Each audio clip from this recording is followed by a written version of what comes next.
Iglesia Bautista Misionera del Talar le invita a escuchar el siguiente mensaje que edificará su fe.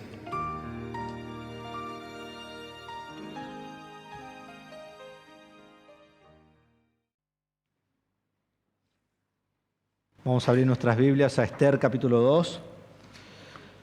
Esther capítulo 2 en esta mañana.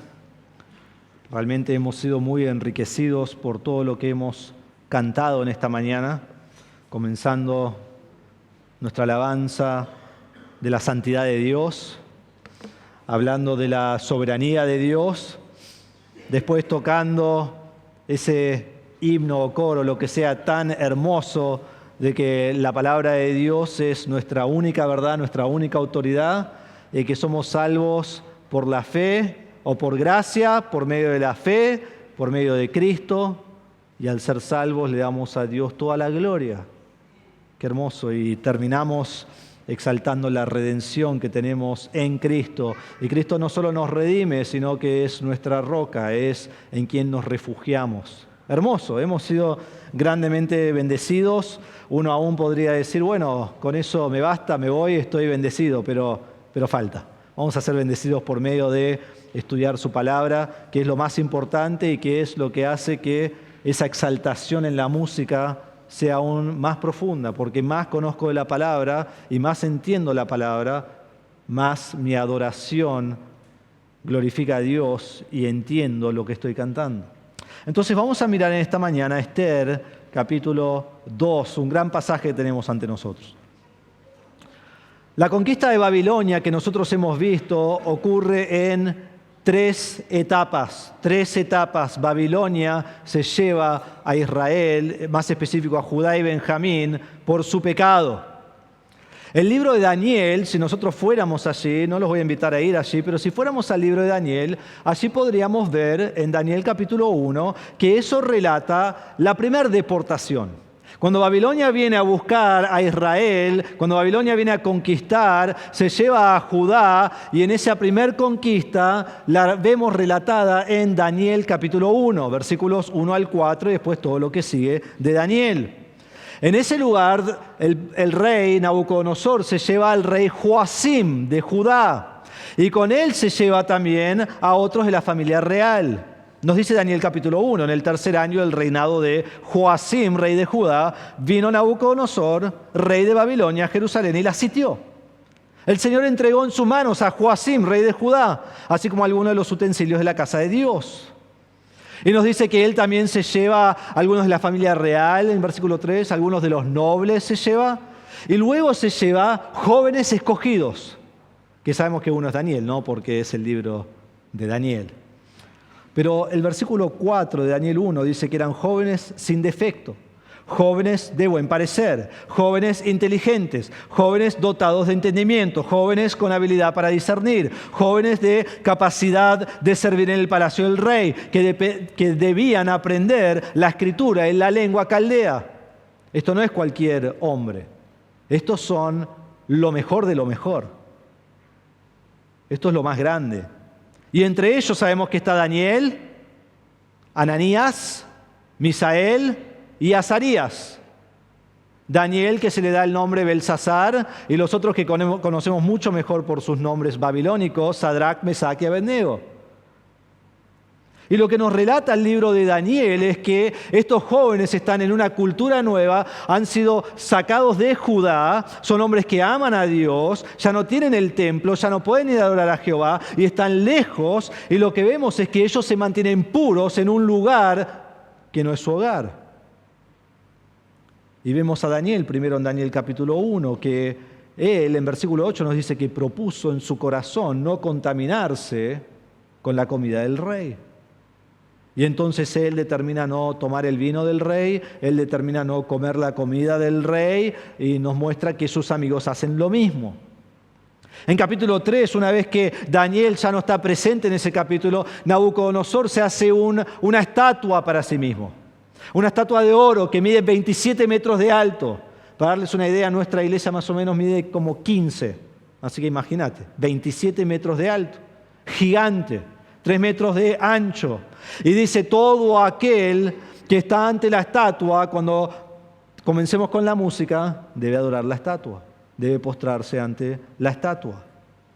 Ahora Ananías, Misael y Azarías dicen, no vamos a hacer eso. Y cuando los confrontan, ellos dicen, ciertamente nuestro Dios a quien servimos puede librarnos del horno de fuego ardiente. Me faltó un detalle, el que no se arrodilla va al horno de fuego a morir. Y ellos dicen, Dios nos puede salvar. Y de su mano, oh rey, nos librará. Pero si no lo hace, ha de saber, oh rey, que no serviremos a sus dioses ni adoraremos la estatua de oro que ha levantado. Entonces ellos dicen, no vamos a hacer lo que el rey dice. Daniel en capítulo 1 dice, no voy a hacer lo que el rey dice. Después en capítulo 6 de Daniel, ahora Persia ha conquistado a Babilonia. El rey Darío, también llamado el rey Ciro en otros pasajes, ha tomado control de todo este imperio. Y él realmente lo quiere a Daniel, lo ama a Daniel. Pero todos los líderes que están alrededor están celosos de Daniel y buscan una forma de destruir a Daniel y no lo encuentran porque el tipo es intachable. Y entonces convencen al rey de que él promulgue un edicto que no puede ser revocado, y le dice, por 30 días que solo oren a ti, rey, a nadie más. Y nos dice en Daniel capítulo 6, versículo 10, después de que él hace este edicto, esta promulgación que no puede ser revocada, ni el rey mismo la puede revocar, dice, cuando Daniel supo que había sido firmado el documento, entró en su casa. En su aposento superior tenía ventanas abiertas en dirección a Jerusalén y como solía hacerlo antes, continuó arrodillándose 3 veces al día orando y dando gracias delante de su Dios. Daniel siguió siendo fiel. Y en su fidelidad, él fue al foso donde estaban los leones. Y nosotros sabemos la historia y decimos, sí, pero Dios se va a ocupar de él. Sí, pero él no sabe eso. Él no sabe eso. Y vos no te metas en el foso de los leones pensando a mí me va a ayudar Dios como ayuda a Daniel, ¿sí? Vas a estar con el Señor muy rápidamente. Fue librado. Entonces nosotros leemos Daniel, nos encanta el libro de Daniel. Hombres jóvenes, aman al Señor, están retirados de su país, pusieron en juego sus vidas ante el Señor, tienen adversidad, determinan hacer lo que Dios quiere y Dios los bendice. Increíble. Nos encanta. Pero hoy llegamos al libro de Esther. Y cuando leemos en Esther capítulo 2, vemos que Esther esconde que es judía. Nadie sabe que es judía. Se prepara 12 meses para venir ante un rey gentil. Ella no rehúsa ir ante el rey. Ella come los alimentos del rey. Ella no pone su vida en juego. Ella no rehúsa casarse con el rey gentil. Donde estamos en un pasaje en medio de Esdras y Nehemías, donde fue un tema grande. ¿Qué está pasando en Esther capítulo 2? ¿Son Esther y Mardoqueo un ejemplo a seguir?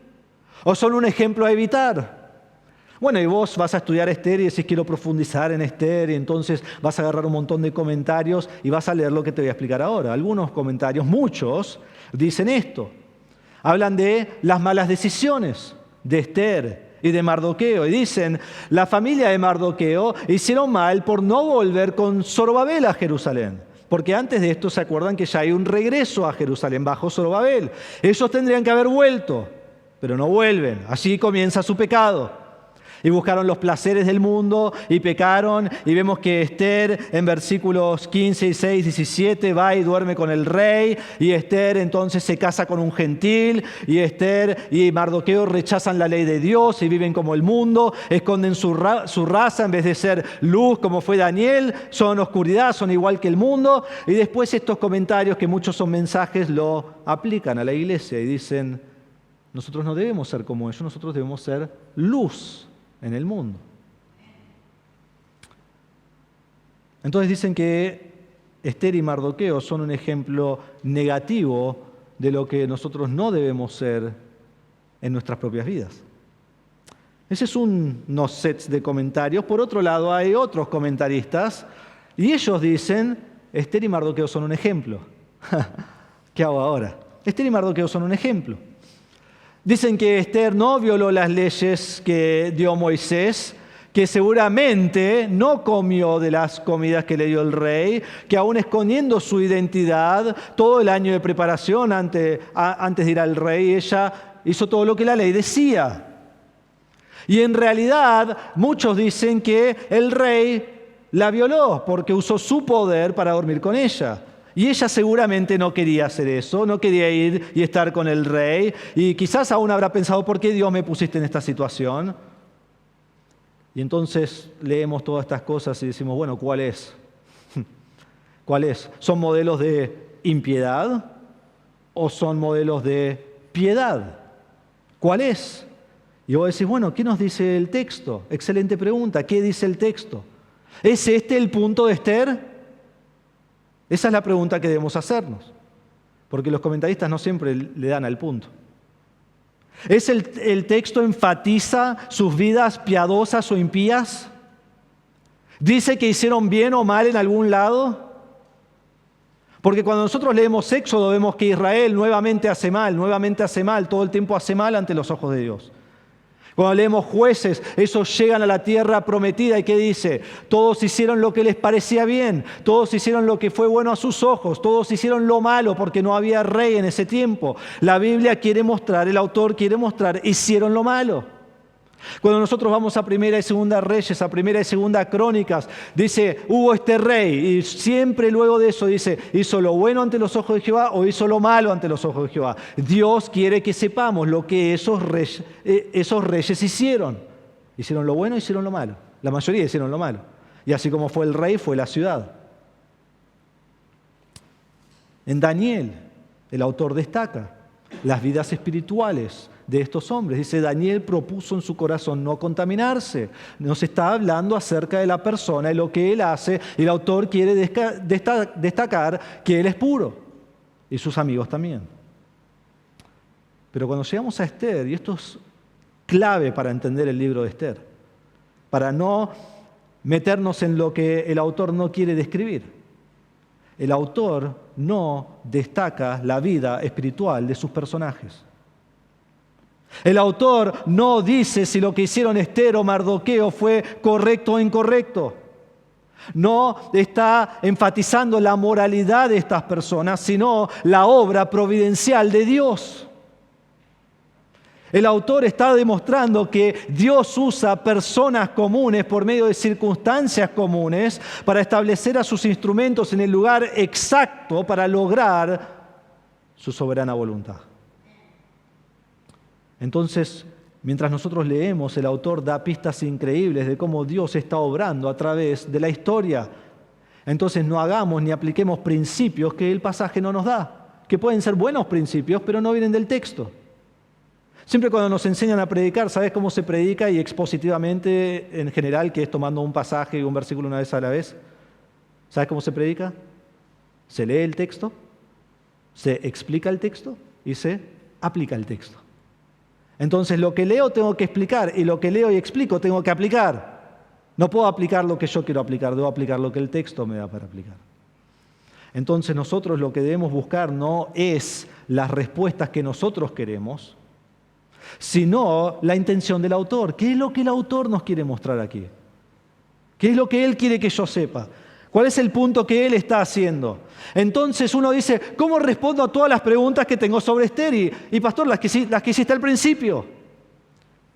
Y la respuesta que daría mi profesor de hebreo es, hace la pregunta correcta del texto. Lee el texto y hace la pregunta que el texto quiere que hagas, no la que vos querés saber. Porque la Biblia no es escrita para que vos suplas tus curiosidades. La Biblia está escrita con la intención que Dios quiere dar para que vos entiendas lo que Dios te dijo. Es su palabra.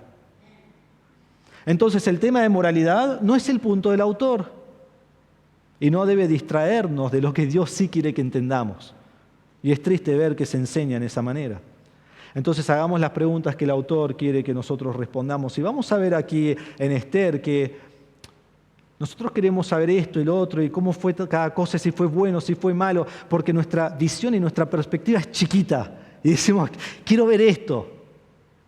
Pero en realidad lo que hace capítulo 2 es, te lleva un paso atrás y hace que tu visión sea grande. Porque en vez de yo o ella, ¿qué pasa acá? Es Dios obrando en todo lo que está sucediendo en el libro de Esther capítulo 2. Es increíble. Entonces lo que nos da en realidad el pasaje es una cosmovisión no que se centra en mí y alrededor mío y de mis personajes que están aquí, sino una cosmovisión de Dios y lo grande que es y cómo Él está obrando. Y el autor nos va a mostrar esto en todo el pasaje.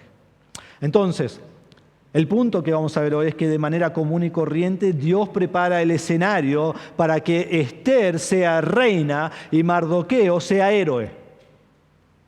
De manera común y corriente Dios prepara el escenario para que Esther sea reina y Mardoqueo sea héroe.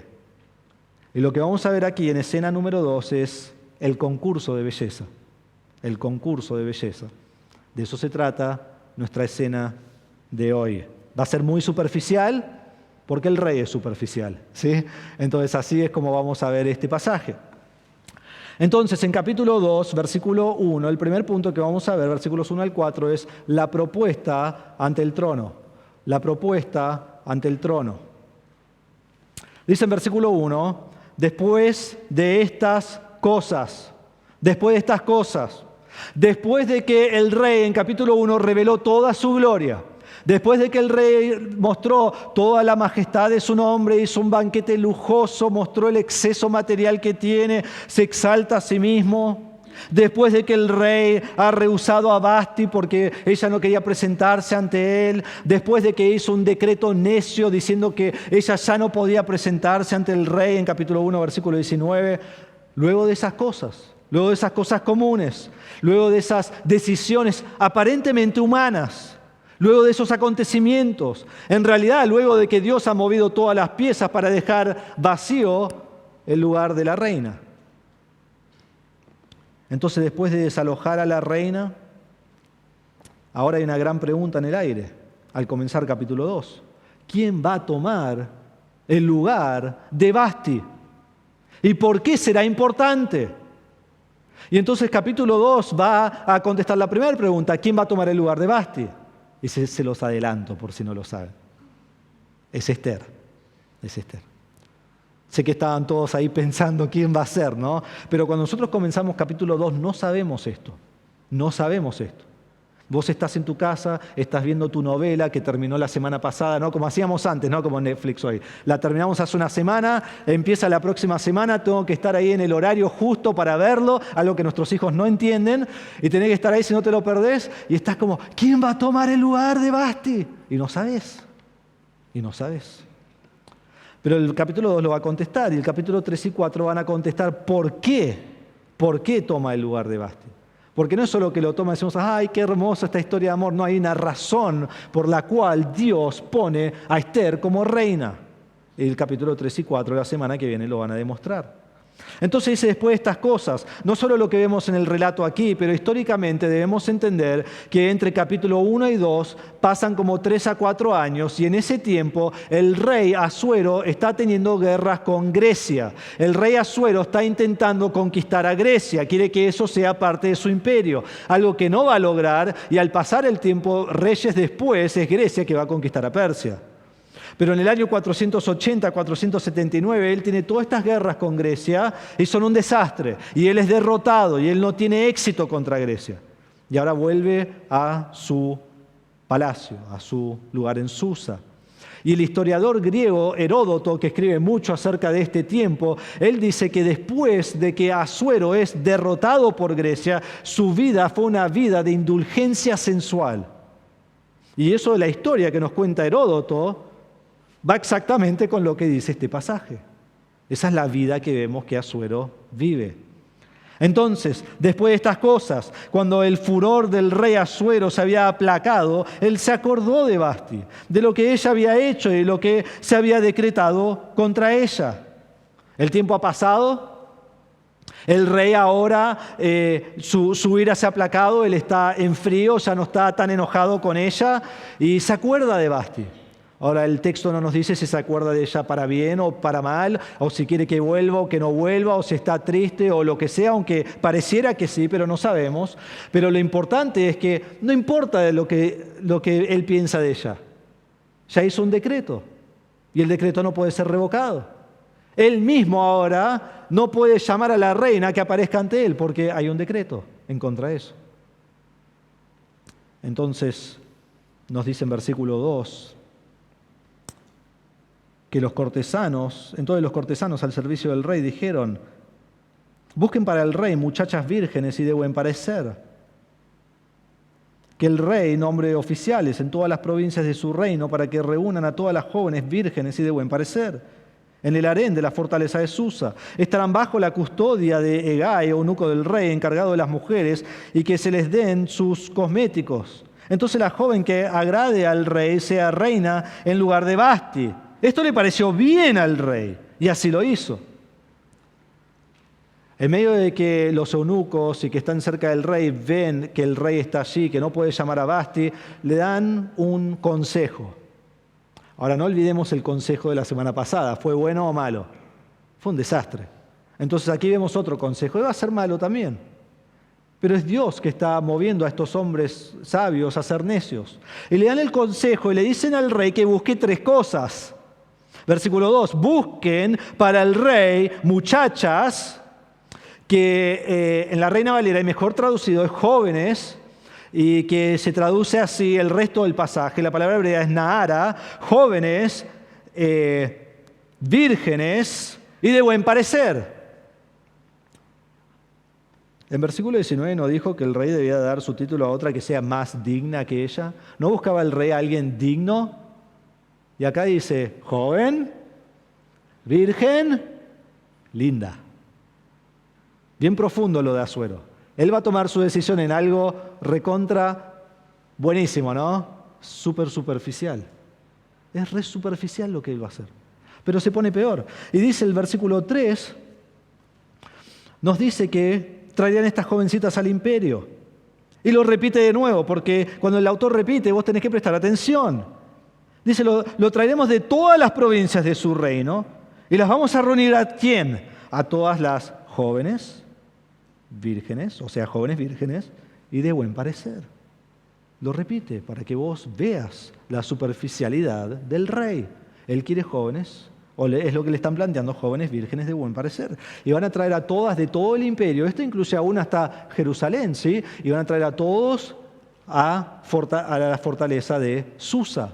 Entonces van a ir y van a ver quiénes son las más hermosas de todo el imperio y las van a traer ante el rey. Y entonces dice en versículo 4, y perdón, antes de que lo hagan, déjenme explicarles lo que van a hacer, y lo vamos a ver más adelante, pero así ya sabemos cómo viene todo esto. Van a traer a estas mujeres, las van a preparar por 1 año, ¿sí? 12 meses, y luego ellas serán llamadas para ir ante el rey, una a la vez. Y cuando van ante el rey, van a ir a la tarde, van a salir a la mañana, es implícito, van a dormir con el rey. Y cuando salen de allí van a un segundo harén bajo Saasgaz y allí van a permanecer el resto de su vida esperando que el rey se acuerde de su nombre y la llame por nombre. Imagínate, no te va a llamar.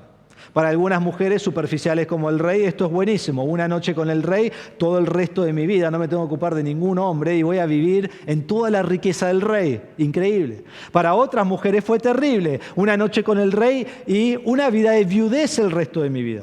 En el harén, sin poder volver a mi casa, sin poder volver a mi familia, estoy allí para siempre. Es terrible. Pero al rey no le importaba a las mujeres, al rey le importaba el rey.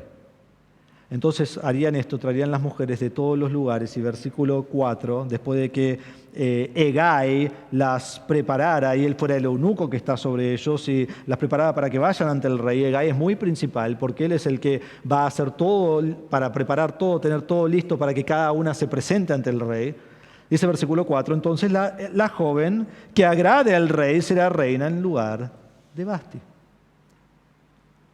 Estarán con él una a la vez, 1 noche cada una, y la que ganara, la que agradara al rey, él va a elegir como su reina. Nada que ver con versículo 19, capítulo 1, ¿no? Una mujer más digna que Vasti. Nada que ver.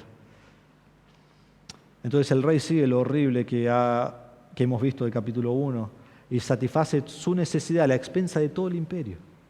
A la expensa de todo el imperio. Y basa su decisión no en dignidad, sino en apariencia y apetito sexual. Y versículo 4 dice, esto le pareció bien al rey. Y así lo hizo.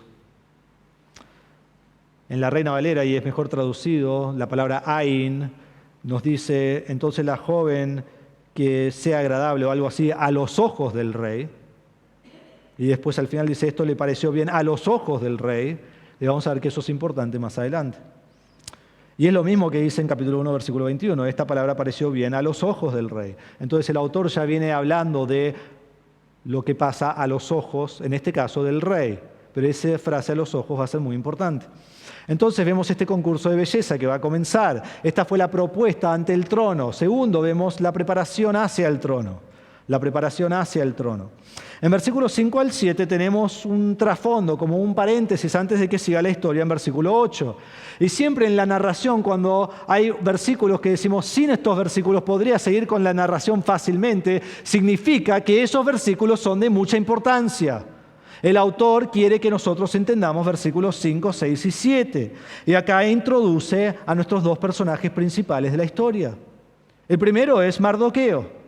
Dice, había en la fortaleza de Susa un judío que se llamaba Mardoqueo, hijo de Jair, hijo de Simei, hijo de Cis, el benjamita.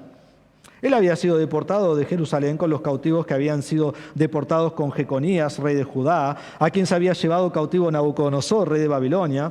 Mardoqueo estaba criando a Hadasa o Hadasa, es decir, Esther, hija de su tío, pues ella no tenía ni padre ni madre. La joven era de hermosa figura y de buen parecer, y cuando su padre y su madre murieron, Mardoqueo la tomó como hija suya.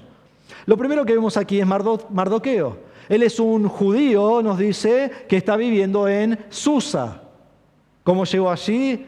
Es obvio, lo vamos a ver, porque su familia fue deportada de Babilonia, de Jerusalén a Babilonia. Nos dice acá que él... Dice, y había en la fortaleza de Susa un judío. Entonces, él está dentro de la fortaleza de Susa. Él está trabajando allí de alguna forma para el rey. Tiene algún mando importante porque está dentro del palacio. Nos dice que su nombre es Mardoqueo, que viene del nombre babilónico del dios Marduk. Entonces, ya al principio de esta introducción a él, vemos quién es Mardoqueo. Un judío que vive en Persia, un hombre del pueblo de Dios que tiene un nombre del dios de Babilonia y trabaja en la fortaleza. Entonces vemos este hombre. Y nos dice que es hijo de Jair, hijo de Simei, hijo de Cis, el benjamita. Entonces vemos que su descendencia vuelve 3 generaciones, hasta el hijo de Cis, hasta Cis, perdón. Y nos dice versículo 6 que ellos fueron deportados a Jerusalén bajo Nabucodonosor cuando él vino a llevarlos a Babilonia. Entonces debemos entender cuál es esta deportación, porque es importante. ¿Me pones, Mauro? ¿Está ahí funcionando?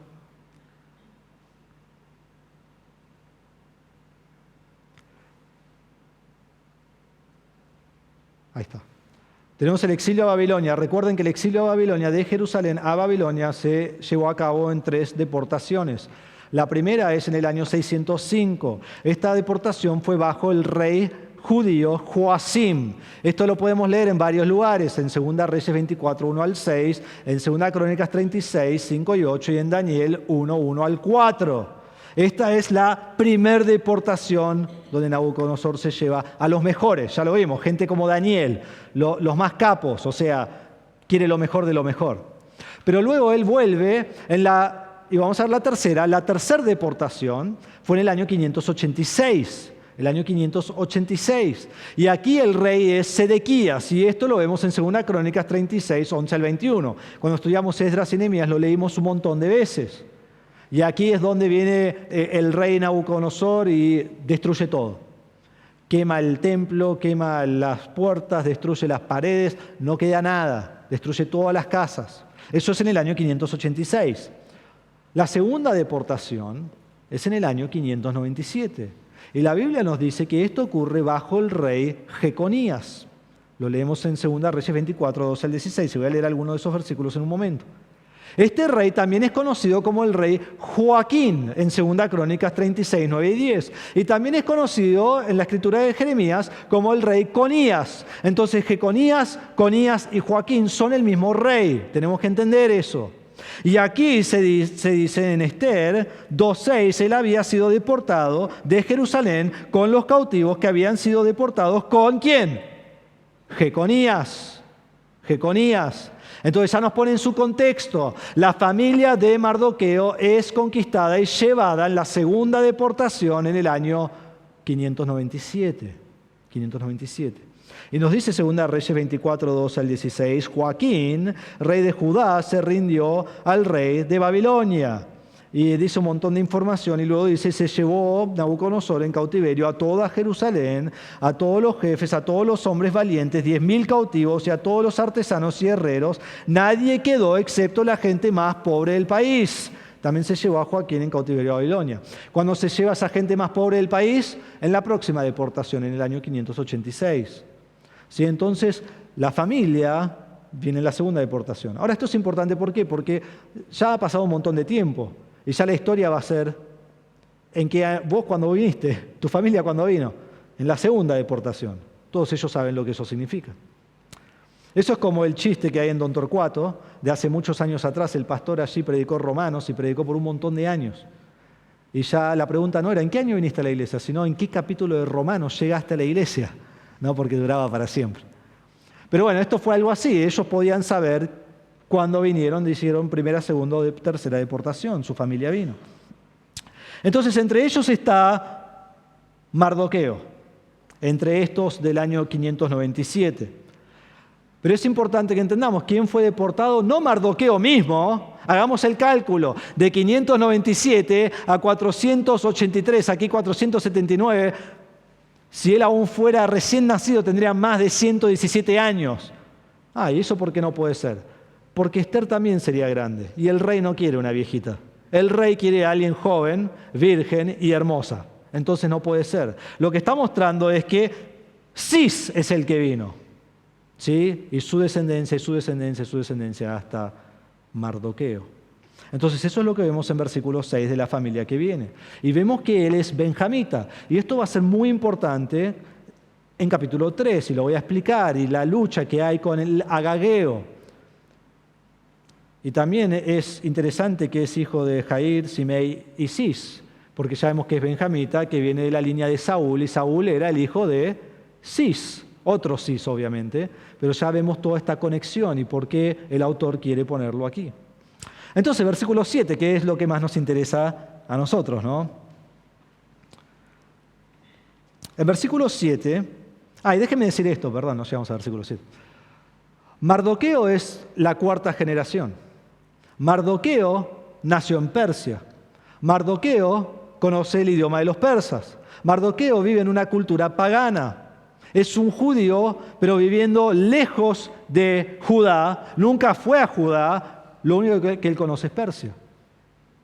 Así que es interesante eso. Él nunca ha estado en Jerusalén. Ahora sí, versículo 7.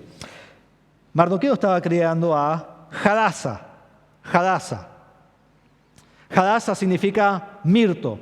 Hadasa es el nombre judío de la que conocemos mejor como Esther. Significa mirto, es un arbusto denso y ramoso con fragancias aromáticas. Eso significa el nombre de ella.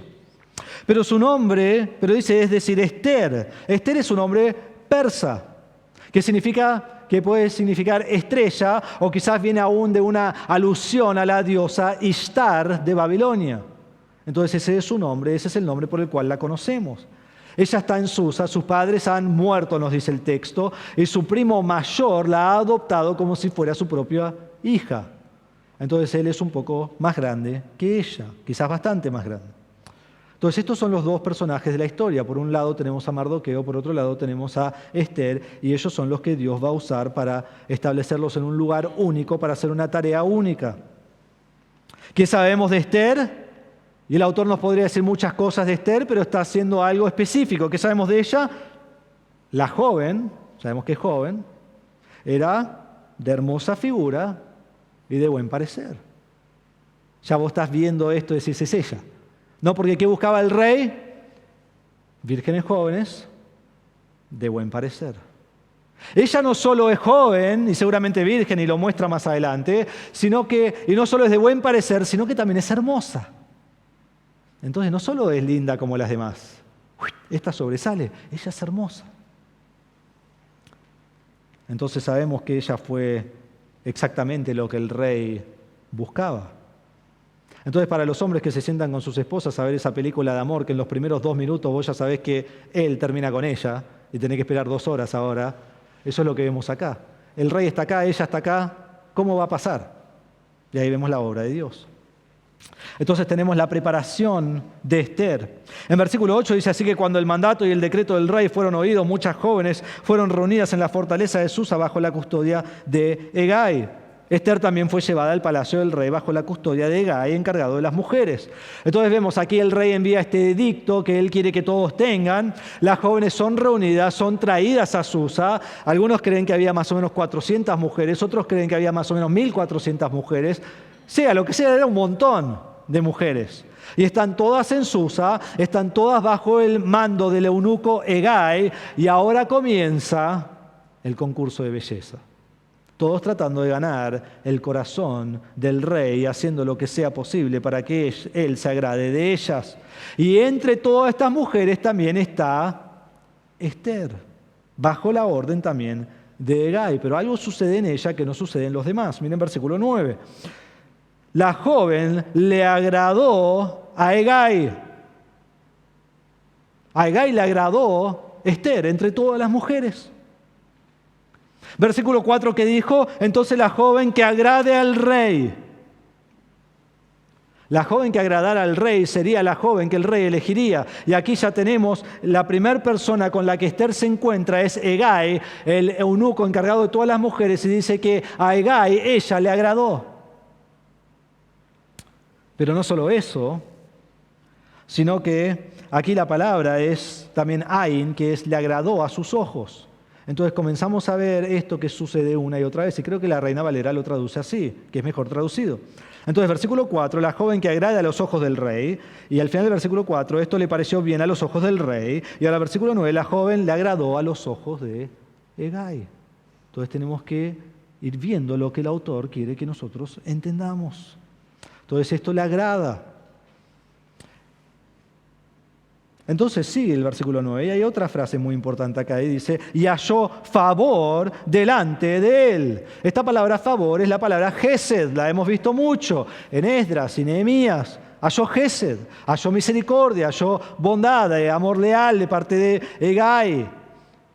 Hermanos, Hegai está abrumado por Ester. La ve y dice, es esta. Ella es la candidata principal. Y entonces miren lo que hace. Por lo que se apresuró en proveerle cosméticos y alimentos. Ella le tiene que ganar a los demás, porque si el rey elige a otra, se va a equivocar. Esta es la mujer para él. Y le dio 7 doncellas escogidas del palacio del rey y la trasladó con sus doncellas al mejor lugar del harén. Entonces están todas las mujeres y dice, Ester, vení conmigo, ¿no? Y la puerta dice, VIP, ¿no? Y abre la puerta, le da 7 mujeres y dice, encárguense de ella, hagan que ella sea mejor que todas las demás. Esta es la mujer para el rey. Entonces la prepara. Y luego en versículo 10 tenemos un paréntesis que lo repite en versículo 20. Y dice, Ester no dio a conocer ni su pueblo ni su familia, porque Mardoqueo le había mandado que no los diera a conocer. Entonces nosotros sabemos que Ester es judía y el autor quiere que lo sepamos, muy importante, pero nadie más lo sabe. Nadie en todo el reino sabe que ella es judía. Y acá los comentaristas ya empiezan a especular de nuevo de por qué no lo dijo y lo escondió y esta razón y la otra razón, pero no nos da la razón. Pero sabemos cuando llegamos a capítulo 3 que fue muy sabio lo que hicieron.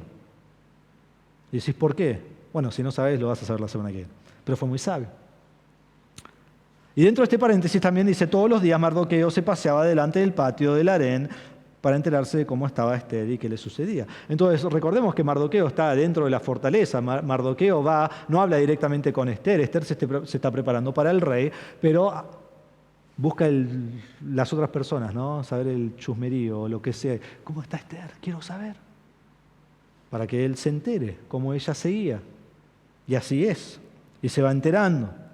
Entonces, en versículos 12 al 14 vemos que el autor explica el proceso de lo que ocurría, que lo vimos un poquito ya, pero dice, cuando le tocaba a cada joven venir al rey Asuero, al cumplirse sus 12 meses, según las ordenanzas para las mujeres, pues los días de su embellecimiento se cumplían así. 6 meses con aceite de mirra y 6 meses con especias y cosméticos para las mujeres. Entonces la joven venía al rey de esta manera, cualquier cosa que ella deseaba se le concedía para que la llevara consigo del harén al palacio del rey. Ella entraba por la tarde y a la mañana siguiente volvía al segundo harén, bajo la custodia de Saasgaz, eunuco del rey, encargado de las concubinas. Ella no iba otra vez al rey, a menos que el rey se complaciera en ella y fuera llamada por nombre. Entonces se preparaban 12 meses, 6 meses con aceite de mirra, 6 meses con especias y cosméticos. Todo era bien superficial, sí, bien superficial. Y estando preparada, cuando le tocaba su momento, se presentaba ante el rey. Y cada mujer tenía una chance de impresionar al rey para ser reina. Y podían llevar lo que ellas querían, podían elegir la ropa que ellas querían, podían elegir los collares, los brazaletes de oro, todo lo que ellas querían, podían ir como querían. Porque lo que tiene que hacer es persuadir al rey con su hermosura.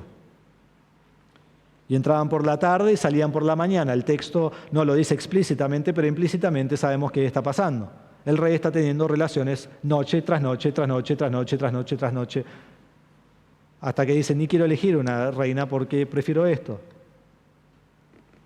De acuerdo a su satisfacción, elegiría la reina que él quiere. Sus vidas luego de estar con el rey van a otro harén, aquí están bajo Saasgaz, aquí viven el resto de su vida, a menos que el rey la llame por nombre. ¿Vos pensás que el rey recordaba el nombre de las mujeres? Quizá ni se lo preguntó. Seguramente viven allí para siempre. Entonces pasamos de la propuesta ante el trono a la preparación hacia el trono. Tercero, vemos el ascenso al trono. El ascenso al trono. En versículo 15 dice, cuando a Esther, hija de Abihail, tío de Mardoqueo, que le había tomado como hija, le tocó venir al rey. Y paramos allí.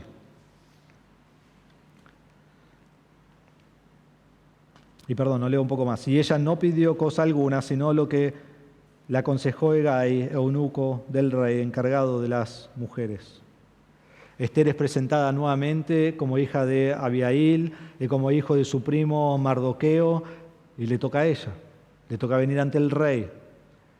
Y ella va ante el rey y ella solo hace lo que Hegai le aconseja.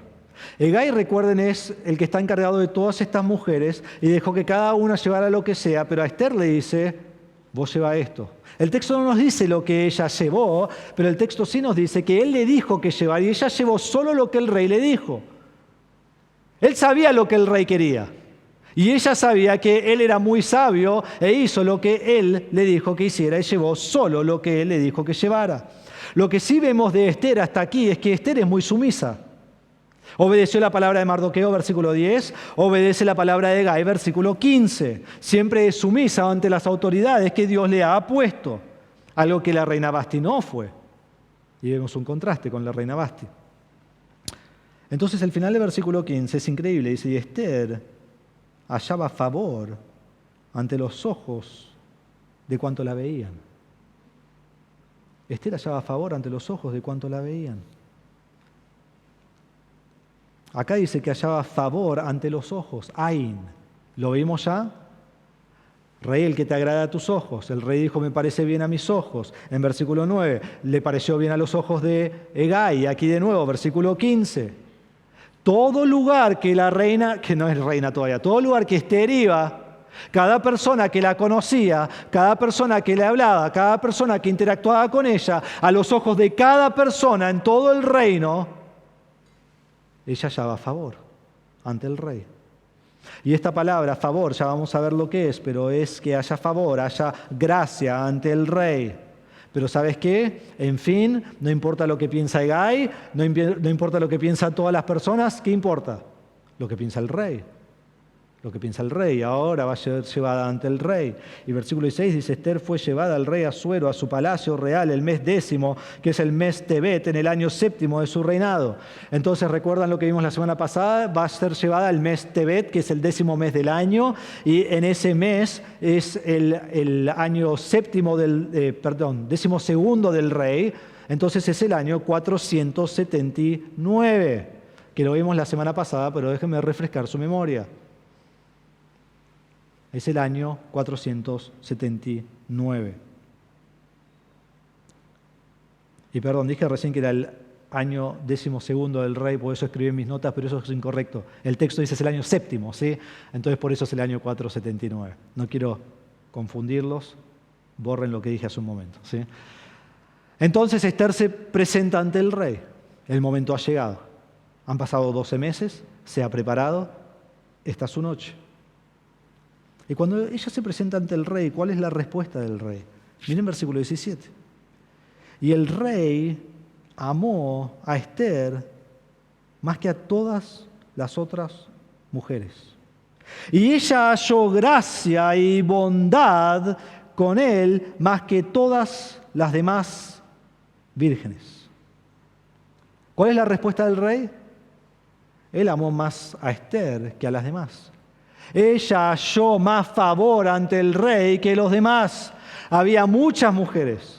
Eran mujeres hermosas, las mujeres más hermosas del imperio, pero sobre todas, Esther se presentó ante el rey y ella sobresalía entre las mujeres. El rey la amaba más a ella que cualquier otra persona. Entonces había muchas mujeres hermosas y luego estaba Esther. Ella era de buen parecer y hermosa. Ella había ganado el favor de Hegai, ya había ganado el favor de todos los que la veían, y ahora miren lo que dice del rey: y ella halló gracia y bondad. Ella se ganó el favor del rey y la bondad del rey. Y quiero parar y ver estas palabras por un momento. En hebreo halló dos cosas: gen y gesed. Gracia es la palabra traducida de gen. Bondad es la palabra traducida de gesed. Ella halló estas dos cosas. El rey quedó totalmente asombrado al ver a Esther. Ahora, ¿cuál es la importancia de gen y gesed? ¿Cuál es la importancia de gracia y misericordia? ¿Cuál es la importancia de favor y amor leal? Bueno, déjenme mostrarles cómo se usan estas palabras en la Biblia. ¿Recuerdan a José cuando él es vendido por sus hermanos porque lo aborrecen y es llevado a Egipto y es vendido como un esclavo y lo compra Potifar? Y cuando él está en la casa de Potifar, Génesis 39:4 dice que José halló gracia, halló gen ante el mayordomo. Ahí la esposa quiere dormir con José y José dice no, y José se va y ella lo acusa y lo mandan a la cárcel. Y cuando está en la cárcel dice que José halló gracia, halló gen ante los ojos del jefe de la cárcel. Génesis 39:21. Pero no solo eso, sino cuando llegamos a Éxodo vemos que Israel halló gracia ante los egipcios. Y en 1 Samuel 1:18 vemos que Ana halla gracia, gen nuevamente, ante Elí. Y luego concibe, tiene un hijo. Cuando llegamos a Ruth, 3 veces nos dice que Ruth halla gracia ante los ojos de Booz. ¿Fue casualidad? No. Dios le concedió esa gracia. Es más, en Génesis 39:21 dice que Dios le concedió gracia a José ante el jefe de la cárcel. En Éxodo dice que Dios le concedió a Israel gracia ante los egipcios. Escúchenlo, Éxodo 3:21, y haré que este pueblo halle gracia, halle gen ante los ojos de los egipcios. Éxodo 11:3, el Señor hizo que el pueblo se ganara el favor, gen, de los egipcios.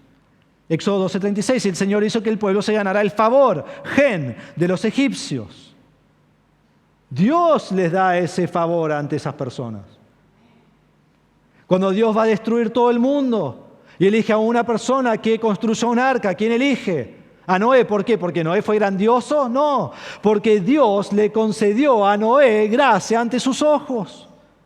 Dice en Génesis 6:8, pero Noé halló gracia, halló gen ante los ojos del Señor. ¿Por qué? Porque Dios es el único que puede dar gracia a los hombres. En Salmo 84:11 dice, porque el sol y escudo es el Señor Dios. Gracia y gloria da el Señor. El Señor concede gracia. Si Esther haya gracia ante alguien o vos hayas gracia ante alguien, Dios lo ha concedido. Todo el Antiguo Testamento muestra que aquel que haya gracia ante otro es porque Dios le ha dado esa gracia. Y cuando los judíos leen el libro de Esther, saben exactamente lo que está ocurriendo en este capítulo. Pero Dios no solo da gen, Dios no solo da gracia y favor, sino que Dios da gesed, Dios da misericordia. Este es su amor leal, su amor incondicional, su amor perdurable, su misericordia, su bondad, su clemencia, su fidelidad eterna. No hay una palabra que pueda traducir gesed. Es su cuidado absoluto. La Biblia nos dice que Dios es eternamente gesed. Salmo 106.1. Aleluya, den gracias al Señor porque es bueno, porque para siempre es su misericordia, su gesed. Salmo 136.1. Den gracias al Señor porque Él es bueno, porque para siempre es su gesed. Salmo 136.26. Den gracias al Dios del cielo porque para siempre es su gesed. Su misericordia, su amor perdurable. No solo es eterno en misericordia, no solo es para siempre su gesed, sino que su gesed es abundante. Éxodo 34.6, entonces pasó el Señor por delante de él y proclamó: el Señor, Dios compasivo y clemente, lento para la ira y abundante en gesed. Misericordia, misericordia. Dios es eterno en misericordia, Dios es abundante en misericordia, Dios es misericordioso. Esta palabra gesed, una de las formas que se traduce en la Septuaginta, que es la traducción griega del hebreo, es eleos. Esa palabra eleos se usa en el Nuevo Testamento, en Efesios 2.4, dice: pero Dios, que es rico en misericordia. Y es por eso que nos salva. Entonces Dios es gesed. En la Biblia Dios concedió misericordia, gesed, a Daniel ante el jefe de los eunucos. Los jefes de los oficiales, dice Daniel 1.9, Dios concedió a Daniel favor, se traduce, pero es gesed, misericordia y gracia ante el jefe de los oficiales. ¿Quién le concedió? Dios. Génesis 39.21. Ya hablé de José, pero lo dejé para ahora porque todas las palabras que se usan en este versículo son las palabras que hemos visto en Esther capítulo 2. Escuchen con atención. Pero el Señor estaba con José, esto es cuando él está en la cárcel, y Dios le extendió su misericordia, su gesed, y le concedió gracia, gen, ante los ojos, ain, del jefe de la cárcel. Increíble. Allí vemos ain, allí vemos gen, allí vemos gesed, allí vemos a Dios concediendo esto sobre José. Y aquí le concede esto a Esther. La misma estructura que vemos en todo el Antiguo Testamento. Hermanos, estos eventos no fueron casualidad. Estos eventos no pasaron por chance, por suerte, porque sí. Qué suerte que tiene Esther. No fue así. Gracia y misericordia vienen de Dios. Aquí vemos a Dios obrando detrás de la escena, Dios extendiendo gracia y misericordia sobre Esther para que ella sea elegida reina, para que Dios cumpla su propósito eterno. Ese es el punto. Y cuando empezamos a hablar de si hicieron bien o mal, o tenemos que ser o no ser como Esther, perdemos el punto de Dios. ¿Ven la mano soberana y providencial de Dios en esta narración? Estas cosas no ocurren solas. Dios está obrando detrás de la escena con su gen y su gesed ante Esther. Y Él va a extender a un gen y gesed a Mardoqueo y a todo el pueblo judío. Porque Dios es bueno y para siempre es su misericordia. Entonces, al ver esto y al entender cómo un judío leería esto, vemos capítulo 2, versículo 17, la segunda mitad dice: así que él puso la corona real sobre su cabeza y la hizo reina en lugar de Vasti. La hace reina inmediatamente, la hace reina instantáneamente, paró con el concurso, finalizó todo lo que estaba pasando. Esther es la nueva reina para Asuero, es la nueva reina del palacio, es la nueva reina de Susa, es la nueva reina del imperio de Persa. Increíble. Es la segunda mayor en todo, Persia. Una mujer judía, una mujer que nadie conocía. Y va de nada a estar ahí como la reina. Increíble. Y entonces, versículo 18, el rey hizo un gran banquete para todos sus príncipes y siervos. El banquete de Ester. También concedió un día de descanso para las provincias y dio presentes conforme a la liberalidad del rey. Él hace un banquete, pero este banquete es diferente de capítulo 1. En capítulo 1 teníamos 3 banquetes, 2 del rey, 1 de la reina, estaban por separado. Pero aquí no es un banquete por separado, aquí es el banquete con la reina, y más que eso es el banquete para la reina. Este es el banquete de Ester, dice el texto. Es para ella. El rey está contento, le hace un banquete. Y luego dice que concede un día de descanso. Esta palabra es muy difícil de traducir. Algunas traducciones dicen un día de descanso. Quizás tu traducción dice que fue un día donde disminuyó los impuestos. Ahora, si su cultura es como la Argentina, lo más probable es que fue un día de descanso, ¿sí? Feriado puente, no disminuir impuestos. Pero no sabemos cuál es. Pero sea lo que sea, fue un día de gran celebración. Eso es lo que nos quiere mostrar. Y él empieza a dar regalos generosos a todos según su liberalidad, porque él es muy bueno y generoso. Esta palabra liberalidad que se usa en este versículo se usa también en capítulo 1, versículo 7, cuando él daba a todos de vasijas de oro todo el vino que ellos querían. Al rey le encanta presumir y mostrar lo generoso que él es. Pero entonces terminamos versículo 18 y entendemos que es un día de gran gozo para el rey, es un día de gran gozo para Ester, es un día de gran gozo para Susa, es un día de gran gozo para todo el imperio de Persia, y sin saberlo también es un día de gran gozo para Israel, para el judío, para el pueblo de Dios. Y vamos a ver cuando llegamos al final que este día es el día de gozo más para Israel que para cualquier otra persona.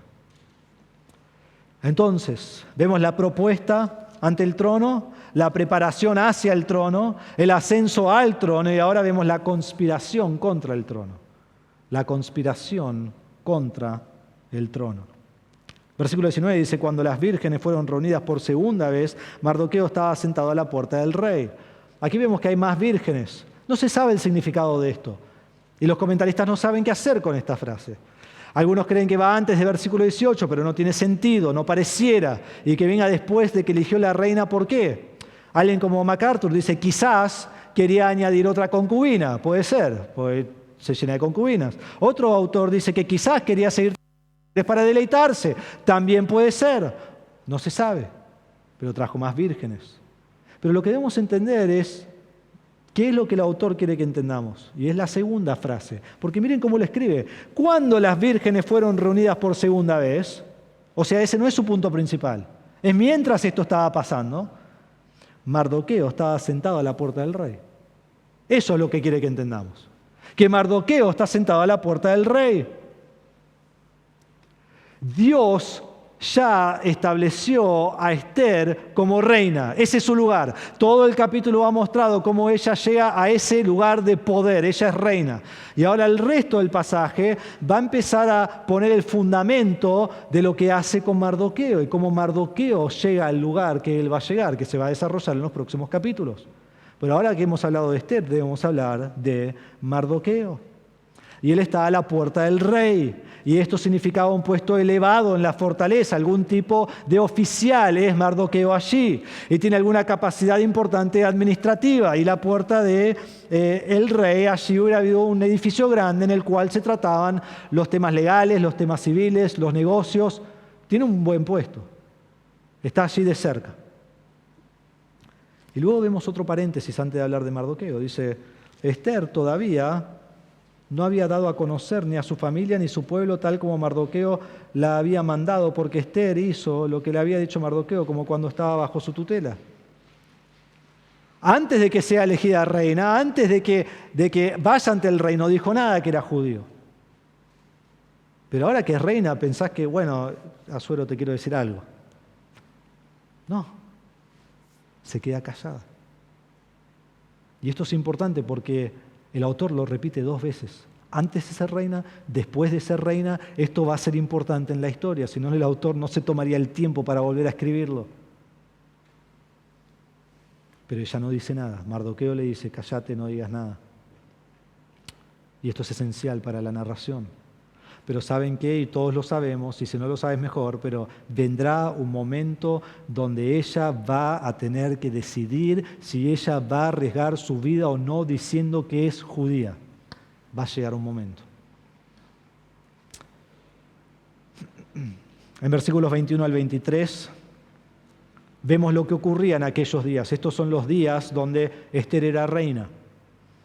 Dice, en aquellos días, estando Mardoqueo sentado a la puerta del rey, Bigtán y Teres, 2 eunucos del rey, guardianes del umbral, se enojaron y procuraban echar mano al rey Asuero, pero el asunto llegó a conocimiento de Mardoqueo y él se lo comunicó a la reina Ester, y Ester informó al rey en nombre de Mardoqueo. Cuando el asunto fue investigado y hallado cierto, los 2 eunucos fueron colgados en una horca.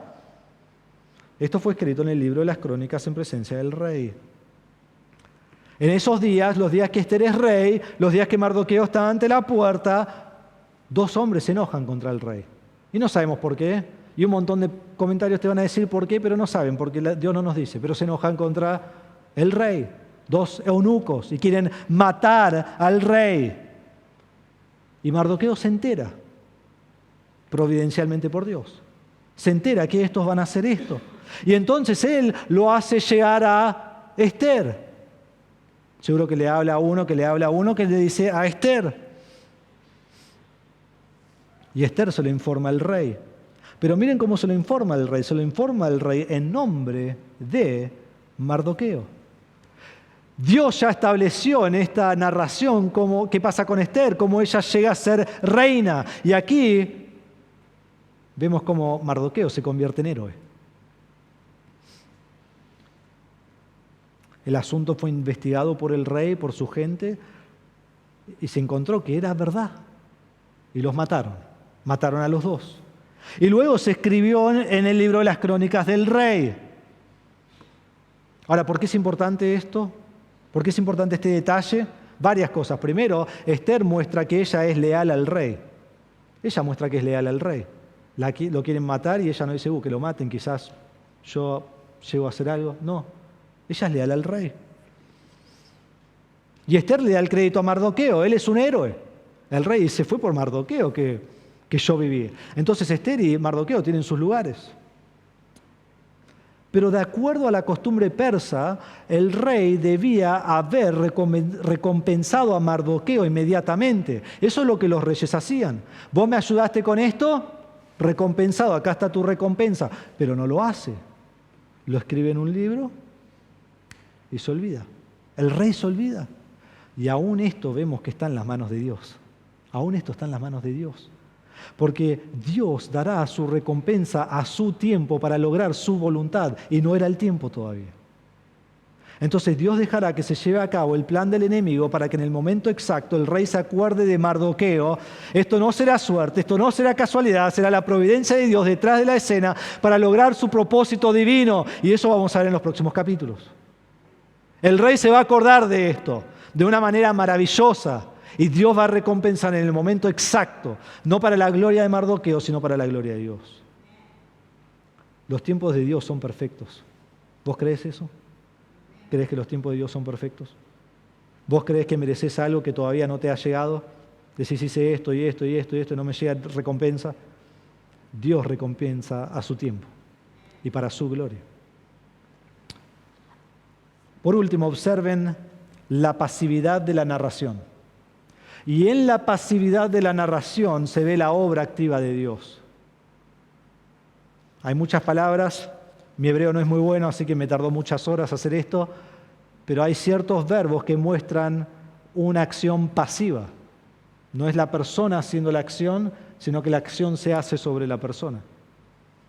Entonces, por ejemplo, Ester, versículo 8, dice que fue llevada al palacio. No va al palacio, no entra al palacio, es llevada al palacio. Versículo 9 dice que fue trasladada al mejor lugar del harén.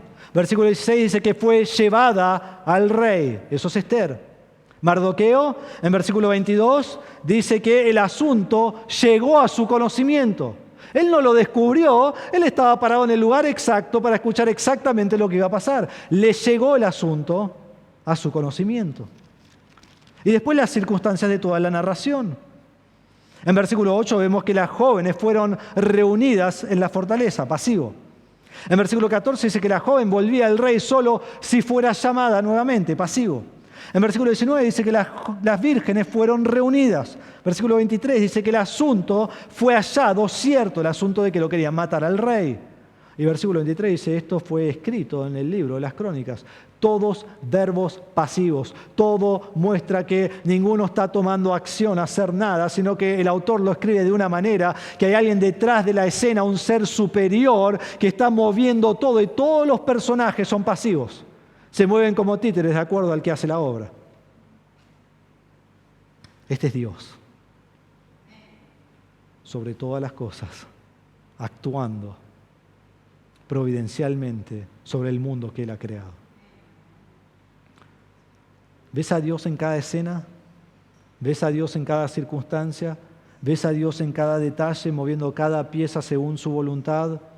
Esther y Mardoqueo y Asuero, aunque personajes principales, son pasivos en la obra maestra de Dios. Hermano, Dios está obrando providencialmente para lograr sus propósitos eternos y Dios está obrando en esta manera en ti y en tus circunstancias y en cierta manera vos sos pasivo dentro del plan maestro de Dios. Ahora vamos a ver que ellos van a tener que tomar decisiones, vamos a ver que ellos van a tener que ser activos, vamos a ver que ellos van a tener que poner su vida en juego por Dios, pero en todas las circunstancias lo que está pasando, Dios está moviendo todo de acuerdo a su voluntad. Y Dios te coloca a vos en el lugar justo, en el momento justo para hacer su obra justa. ¿Vas a aprovechar de esas oportunidades? ¿Vas a aprovechar de predicar el Evangelio a personas en el trabajo, en la parada del colectivo, en donde sea que Dios te ha dado en ese momento justo? ¿De ser de ánimo a un hermano cuando lo necesita? ¿De ser de testimonio a otro hermano que lo necesita? ¿De reprender a otro hermano cuando lo necesita? Dios te pone obrando de acuerdo a su voluntad en las circunstancias exactas en tu vida. Y Él está obrando en cada escena, en cada circunstancia, en cada detalle de tu vida. Segundo, vemos aquí que Dios te concede gracia y misericordia continuamente. Él te concede gen, Él te concede gesed, todo el tiempo. Está obrando en todo y en todos alrededor tuyo para que vos halles gracia y misericordia. Y cuando vos hallas gracia y misericordia, ¿sabes qué? Dios te está dando gracia y misericordia delante de la persona que lo hallaste. Él obra en ti para que vos vivas a la luz de su gracia y misericordia. Entonces no te olvides que todo lo que sos y todo lo que tenés es por su gen y por su gesed. Entonces vimos aquí en este pasaje que Dios obró de manera común y corriente, preparando el escenario para que Esther sea reina y Mardoqueo sea héroe. Y ya va a ser el héroe. ¿Por qué Dios hace esto? ¿Para exaltar a ellos? ¿Para que ellos sean grandes? ¿Para que ellos vivan una vida cómoda? Porque tiene algo tremendo preparado para que ellos hagan. Dios obra de la misma manera en tu vida. ¿Lo crees? Que Dios obra de manera común y corriente para que estés en el lugar exacto para hacer su voluntad exacta. Entonces, si lo crees, y lo debes creer porque es así, confía en Dios, descansando en su soberanía, porque Él sabe mejor que vos, Él sabe mejor que yo. Segundo, sé fiel a Dios en la tarea que Él te da. Si te da la tarea, no digas, no lo voy a hacer. Sé fiel a Dios, porque Él te la ha dado. Y no hay tarea mayor que la que el Señor nos ha dado en nuestra vida. Tercero, sé sumiso a Dios, haciendo su voluntad. Y cuarto, lo que vemos es que Él te dará la gracia y misericordia para lograr su obra de manera extraordinaria. Si nosotros no supiéramos el fin de Esther, no sabríamos todo lo grandioso de lo que Dios va a hacer. Y así lo debemos leer, para que podamos vivirlo junto con Esther y Mardoqueo. Este es nuestro Dios, hermanos, el que te extiende gracia y misericordia de manera providencial para lograr su voluntad. La pregunta es, ¿serás usado por Él? Oremos.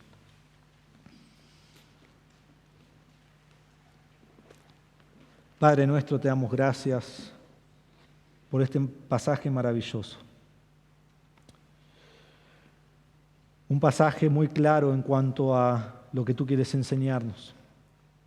Primero vemos ese contexto histórico y este hombre, esta mujer judía, y cómo tú los levantaste para que sea la reina y Mardoqueo más adelante sea un consejero del rey, un sabio de verdad. Y Padre, vemos más allá de eso tu providencia y tu soberanía y tu control de todas las cosas y cómo todo esta narración es un cuadro del mundo en el cual nosotros vivimos. Vivimos en un mundo donde tú estás en control de todo y tú obras de manera común y corriente en nuestras vidas. Y entonces, Señor, ¿qué hacemos con esto? Confiamos en ti, somos fieles a ti, somos sumisos a ti, descansamos en tu gracia y misericordia. Porque este pasaje está lleno de tu obra de gen, de gracia, de gesed, de misericordia ante Esther. Y es hermoso. Y sabemos que tú obras así en nuestras vidas. Y entonces seamos usados por ti. Pero que el fin de la historia no sea yo voy a ser usado por ti, que el fin de la historia sea yo voy a ser usado por Dios, que es grande y misericordioso. Y que nos vayamos de aquí contemplando la grandeza de Dios. Y que nos vayamos de aquí contemplando que Dios es soberano. Como Esther y Mardoqueo, también en nuestra vida. Entonces adoremos al Dios de Esther y Mardoqueo como nuestro Dios y vivamos una vida para dar su gloria, no para exaltarnos a nosotros, sino siendo usados para su propósito divino, para su gloria y exaltación, como Él ha determinado en todos sus planes perfectos y divinos. Padre, que tu nombre sea glorificado por medio de tu palabra en esta mañana. Y te pido, Señor, te ruego, Señor, que si hay alguien aquí que no te conoce como Salvador, no puede adorar al Dios soberano, no puede adorar al Dios providencial, porque está lejos de ti. Es un hijo de ira y su fin es la destrucción eterna, que continúa y continúa, lejos de ti. Y Padre, damos gracias que Jesucristo vino a este mundo a morir en la cruz por nuestros pecados. Tomó el pecado de la humanidad sobre Él, tomó la ira de Dios sobre Él y fue la satisfacción de nuestros pecados. Él muere, Él es sepultado, Él resucita y todo aquel que pone su fe en Cristo como Salvador, todo aquel que cree en Cristo como Señor de su vida, es salvo, tiene vida eterna. Su fin es gozo, paz, gloria celestial, adorando al Dios de gloria. Padre, pido que si alguien aquí no te conoce, no se vaya de aquí sin Cristo, que crea en el Señor Jesucristo y sea salvo. Damos gracias por tu palabra, en el nombre de Jesús. Amén.